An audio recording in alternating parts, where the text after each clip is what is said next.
ఇల్లు కట్టుకోవడానికి చంద్రబాబు రాజధాని ప్రాంతంలో ఎకరం భూమి కొన్నారన్నారు పేర్ని నాని. జగన్ 4840 గజాల్లో ఇల్లు కట్టుకుంటే ప్యాలెస్ అంటున్నారని, మరి చంద్రబాబు కట్టుకుంటోన్న ఇంటిని ఏమనాలని ప్రశ్నించారు ఆయన. ఎకరంలో కొనుక్కుని 4800 గజాల్లో జగన్మోహన్ రెడ్డి గారు తాడేపల్లిలో కొనుక్కుంటే, తాడేపల్లి ప్యాలెస్ సింగిల్గా ఉంటావు కదా చంద్రబాబు నాయుడు గారు, నువ్వు సింగిల్గా కదా, మీ అబ్బాయి సింగిల్, సపరేట్ సింగిల్, మీరు సింగిల్, 25,000 గజాలు మీకు కావాలా అని ఎవడన్నా అడిగాము మేము? సంవత్సరం అయింది మీరు కొనుక్కుని. దాన్ని ఏమంటారు?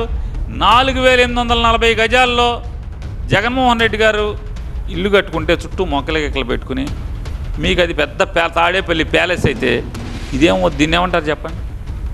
ఈ 25,000 గజాలను ఏమంటారు? ఏమంటారు దీన్ని? నోటికి అసలు శుద్ధి ఇది ఏముండదు. అవతలని మాత్రం ఏది పడితే అది మాట్లాడతాం మనం.